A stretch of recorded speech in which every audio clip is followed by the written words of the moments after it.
15 dicas para reverter o diabetes e o pré-diabetes. Você tem o diagnóstico de pré-diabetes e quer reverter isso, evitando se tornar diabético? Será que isso é possível?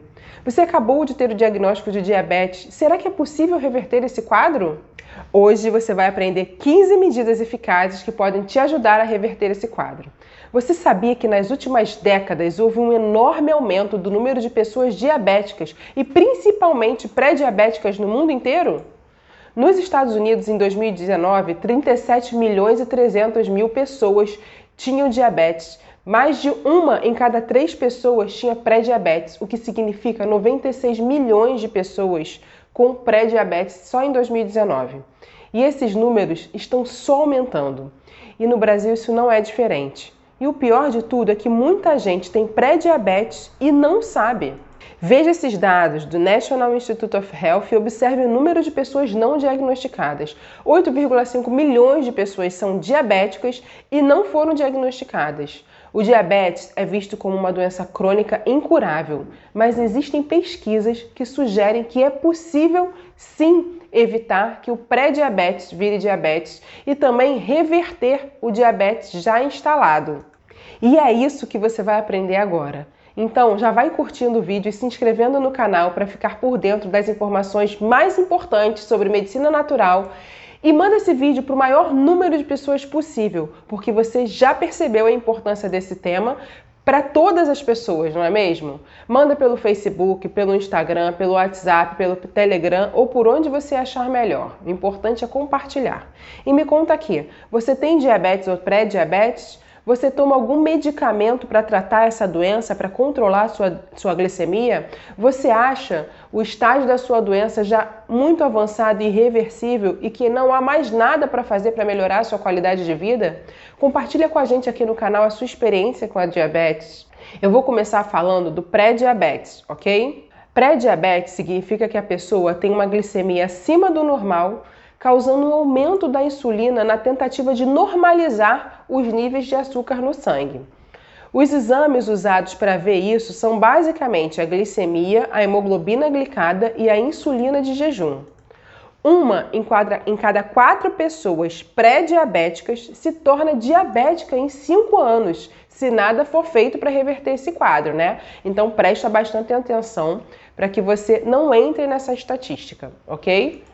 Olha, eu vou botar aqui 2 quadros que mostram o aumento do número de pessoas diabéticas de 2000 a 2021 e a projeção desse número para 2045. Veja que no Brasil o aumento pode ser de até 50% do número de pessoas diabéticas nesse período.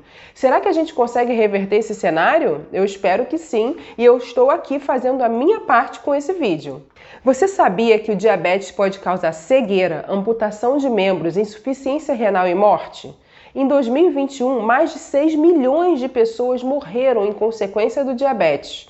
Mas o que causou esse aumento do diabetes nas últimas décadas? Será que foi o aumento do consumo de açúcar? Será que foi o sedentarismo, a ansiedade ou o estresse? Ou será que foi tudo isso em conjunto? O aumento do diabetes está intimamente relacionado ao aumento da obesidade. O tecido adiposo é um tecido inflamado e que também aumenta a resistência insulínica, que é a causa do pré-diabetes. A insulina é um hormônio produzido pelo pâncreas que faz com que a glicose circulante no sangue entre dentro das células para que seja transformada em energia. Se você tem resistência insulínica, significa que a insulina não está conseguindo atuar para que a glicose entre nas células e isso faz com que a taxa de açúcar no sangue permaneça mais alta. Aí o pâncreas precisa começar a aumentar a sua produção e liberação de insulina na tentativa de equilibrar essa glicemia. Sendo assim, às vezes, nós vemos um exame de sangue com uma taxa normal de glicose, mas com a insulina um pouco mais alta, e isso já significa um sinal de alerta. Porque para conseguir normalizar a glicemia, o pâncreas está precisando mandar muito mais insulina para o sangue e nesse estágio nós já podemos intervir para evitar a progressão desse desequilíbrio, causando o estado pré-diabético e até mesmo o estado diabético. Ah, doutora, então eu posso ter açúcar normal no sangue e mesmo assim você consegue perceber que se eu não mudar o meu estilo de vida eu posso me tornar diabético? A resposta é sim. Isso porque chega um ponto em que o pâncreas entra em falência e não consegue mais produzir insulina suficiente para manter a glicemia normal, e aí você passa a ser diabético. Ah, doutora, mas você disse que a obesidade é a principal causa de diabetes e eu sou bem magrinha. Saiba que 20% das pessoas que têm resistência insulínica e que têm diabetes têm o peso normal. Eu vou explicar a ordem dos acontecimentos. Primeiro, a gente observa uma insulina elevada, ainda dentro dos valores de normalidade para o laboratório, tá? Com uma hemoglobina glicada que pode ser normal ou já até um pouco elevada na visão da medicina integrativa, que é diferente da visão dos médicos convencionais, ok? Eu não estou falando, nesse caso, dos valores de referência do laboratório. Por exemplo, uma insulina de 10 já não é ideal na visão da medicina integrativa. E esse é o primeiro exame que se altera. Mas mesmo sem exame, você consegue perceber que a sua insulina está alta. E esse é o grande pulo do gato. Esse minuto do vídeo é o mais importante, porque com essa informação você vai passar a entender o que está acontecendo com o seu corpo. E quando a gente entende o que está acontecendo, a gente acaba tendo mais força para mudar e melhorar as nossas escolhas, para melhorar a nossa saúde. Acredito que essa informação você não vai encontrar em nenhum outro vídeo aqui do YouTube, então presta bastante atenção. Eu vou dar um exemplo para ficar mais fácil de você entender. Você almoça um prato de uma deliciosa macarronada à bolonhesa. Mais ou menos 1 a 2 horas após a refeição, você vai ter um pico de glicemia por conta da quantidade de carboidrato simples que você ingeriu. E nesse momento, o pâncreas já começa a lançar a insulina para a corrente sanguínea para que a glicose da refeição entre nas células, como eu já havia dito.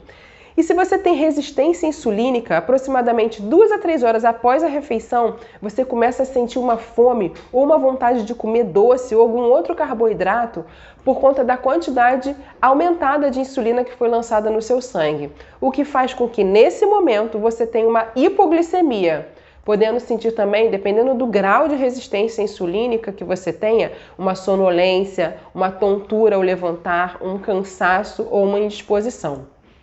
Isso acontece porque o pâncreas ainda está funcionando direito, ou seja, ele consegue produzir insulina suficiente, mas como você já tem uma resistência, ele entende, que ele precisa lançar uma quantidade maior de insulina na corrente sanguínea para dar conta de colocar toda a glicose da refeição rica em carboidrato que você comeu na corrente sanguínea para dentro das células.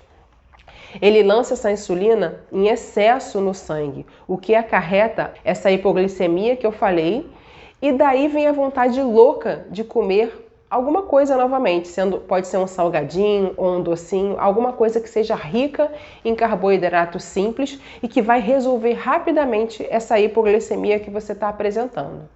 Então aí está uma informação muito importante, talvez a mais importante do vídeo. Se você sente muita fome 3 ou 4 horas após uma refeição, isso significa que o seu pâncreas está precisando lançar muita insulina no sangue para controlar a glicose, porque algumas células já estão com algum grau de resistência à insulina. Sendo assim, já é hora da gente agir. E por que isso é importante? Porque o diabetes é uma doença silenciosa. Quando o paciente não tem sintoma, não significa que ele não tem a doença. E a maioria dos médicos não sabe que isso que eu acabei de falar é o primeiro indício de uma desregulação da glicemia e da insulina, mesmo antes do paciente se tornar diabético. Essa informação vale ouro. Então, se você ainda não compartilhou esse vídeo com a sua família, com seus amigos, a hora é agora. E se você ainda não curtiu, faz isso agora, porque assim o YouTube entrega esse vídeo, esse conteúdo importantíssimo para o maior número de pessoas e assim a gente consegue ajudar mais gente fazendo a nossa parte para mudar o cenário daquele quadro que eu mostrei no início. Então eu vou começar a dar as dicas valiosas para a reversão do quadro do pré-diabetes e também do diabetes em estágio inicial. Anota aí a primeira dica valiosa. Se você sente muita fome 2 a 3 horas após uma refeição, reduza a quantidade de carboidratos da sua dieta. Retire os pães, as massas, os biscoitos, o açúcar. Isso vai ajudar a regular a sua glicemia e também a insulina. A segunda dica é: o jejum intermitente pode ser útil na redução desse quadro, na reversão desse quadro Mas para fazer o jejum intermitente, o ideal é que você passe por uma consulta para saber o melhor horário e o período ideal para a sua saúde individualmente para você fazer esse jejum, tá ok? A terceira dica: quando você sentir essa fome desesperadora e ainda não for o momento da refeição, beba água. Isso pode inibir um pouco a fome e fazer com que você consiga comer um pouquinho mais tarde. A quarta dica: os alimentos amargos reduzem a vontade de comer doce. Parece estranho, né? Mas é verdade. Então tenha à mão um chocolate 80% ou tome uma pequena xícara de café sem açúcar, porque isso vai te ajudar. Lembra de deixar aqui nos comentários se você já sabia disso e se você já usa alguma dessas estratégias para reduzir a vontade de comer doce, ok? Como a obesidade é a primeira causa de resistência insulínica, essas medidas vão te ajudar a emagrecer e a reduzir a resistência insulínica também. Quando o paciente é visto como pré-diabético, gente, quando a insulina já começa a não dar mais conta de mandar a glicose que você ingeriu para dentro das células e a glicemia de jejum da pessoa passa do valor de 99 mg por decilitro. Nesse momento, a insulina vai estar alta e o HOMA-IR também. Agora, se a sua glicemia de jejum já está acima de 126 mg por decilitro, você já é considerado uma pessoa diabética. Você já é considerado uma pessoa diabética.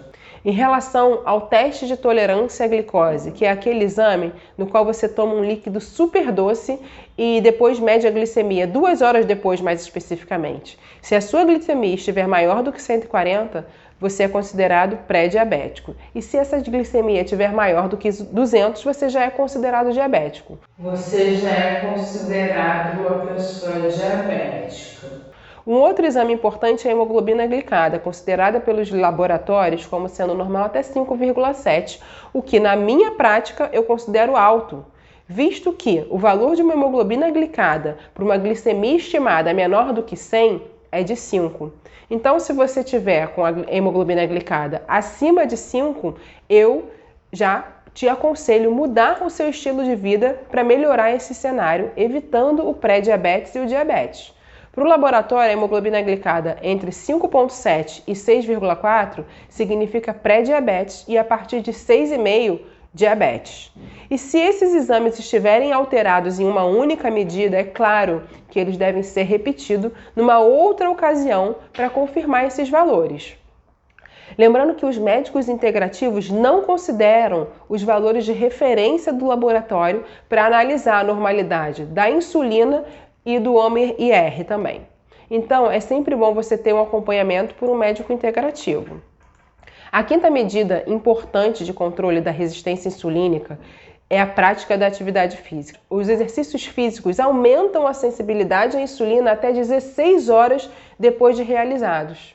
Isso serve para qualquer estágio, tanto no pré-diabético como no diabético. A sexta dica é: retire todos os alimentos inflamatórios da sua dieta, como o glúten, o açúcar, o leite e os próprios carboidratos simples que eu já falei.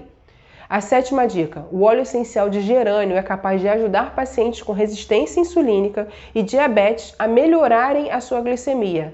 Então, assista o vídeo sobre o óleo de gerânio que vai estar aqui embaixo na descrição desse vídeo. A oitava dica é: evite purês e sucos de fruta. Tudo que é amassado e batido aumenta o índice glicêmico, tem um índice glicêmico maior, agravando a resistência insulínica e também o diabetes. A nona dica é inserir mais proteínas e fibras, além da água, no seu dia a dia. Quando a gente associa proteínas e fibras ao carboidrato, nós conseguimos reduzir o índice glicêmico da refeição. Décima dica: o vinagre de maçã pode ajudar a reduzir a resistência insulínica em até 34%. O que parece ser bem razoável quando a gente associa isso a outras medidas que eu já falei. Você pode regar a sua salada com vinagre de maçã todos os dias. A 11ª dica é: invista em um sono de qualidade. Durante o sono, nós produzimos leptina, que é um hormônio associado à saciedade e é muito importante para o controle de peso e também da glicemia. Assista o vídeo aqui do canal que se chama Emagreça Dormindo, que eu também vou deixar aqui embaixo na descrição. Nele eu falo mais sobre a leptina. Lembrando que você não pode parar de usar os seus medicamentos para tratar o diabetes por conta própria, ok? Sempre consulte o seu médico para controle da sua glicemia e dos seus medicamentos. Outra dica é: suba escadas ao invés de subir de elevador e caminhe. Evite ficar sentado por longos períodos. Levante a cada hora para beber um copo de água. Quando sentir fome, beba um copo de água. O estresse, gente, ele aumenta a inflamação e a glicose. Então, uma dica muito importante é: se espreguice várias vezes ao dia, porque isso ajuda a oxigenar o corpo e a reduzir a percepção de estresse. Se esforce para perder peso, já que o excesso de peso e gordura abdominal são as principais causas de resistência insulínica. Coma mais gorduras boas, como o abacate ou azeite extra virgem. Procure um médico que possa prescrever probióticos para você, visando a mudança da sua microbiota intestinal. Isso também altera a insulina. Reduza a inflamação do seu organismo consumindo cúrcuma, ômega 3, vitamina D e vitamina K2. A água com limão também ajuda a melhorar as funções celulares de todo o organismo e alcalinizar o seu organismo, facilitando todas as funções celulares.